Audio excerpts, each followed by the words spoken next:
Hey, this is Max. Welcome back to another CSR2 video. I'm here looking at the Hyperzone Nilu event, and I'm going to give you my quick take on this event.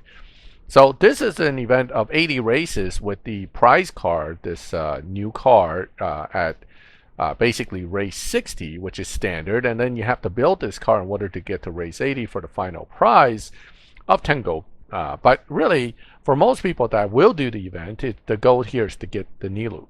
Now, the problem with this event is that while the first lock-in is relatively easy to have something for, starting at the second and third lock-in, you have to pick between 1-1 and the Cento.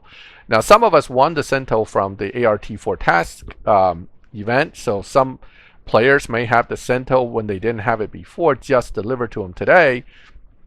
But the 1-1 and the Cento each have to be used in lock-in 2 and 3. So if you don't have the Cento and you don't have the 1-1, you need both in order to even get to lock-in 3. The Cento is better than the 1-1 in many ways, while the 1-1 is more or less just something to have. The Cento can still actually be used in live somewhat effectively. It's not a great card like it used to be, but it's okay. Problems start and things get expensive as soon as you get to number 4. One is that it's a purple star card that some might have bought when it was a flash card, but the Goodwood edition Spearling is a unique fusion card. That means it's very difficult to build, and if you're starting it from scratch, you're really going to be spending a lot of resources and probably a lot of money in order to do it.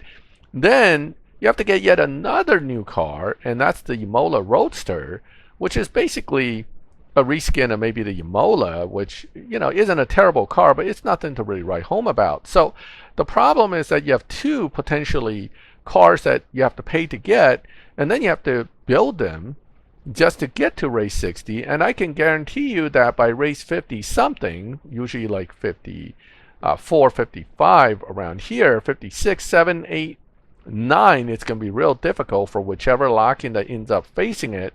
And 7 is probably not going to be easy for either 5 or 4 that's going to end up locked in for these particular races. So 6, 7, 8, 9, it's going to be the hurdles that are going to get you stuck before getting the car. Now, assuming that they are relatively nice about it and let you get by with 2 stage 6s, and you get the Nilu, you will probably have to build that with, again, at least full stage 5 with full fusions or close to full fusions to get to this.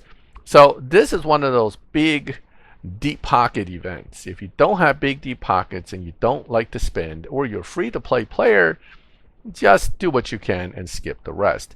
Is this car so good that you must have it? Not really. I mean, it's not a bad car, but it's nothing that I would go crazy to get. And there are just so many cars coming so fast with events, and most of these events are not free either, that you really have to start budgeting around it. And quite honestly, with holidays around the corner and other focuses for my budget, this is not an event that's going to be on my priority list. So good luck if you're going for this event. Again, it's a paid event. It's expected to make natural motion money, but not really going to make or break your garage in the future. If you have any comments, feel free to make them. If you have anything to add, of course, feel free to add them in the comments. If you like the video, leave a like. If you like my channel and like this kind of videos, subscribe, hit the bell, and you get notified when I put up new videos.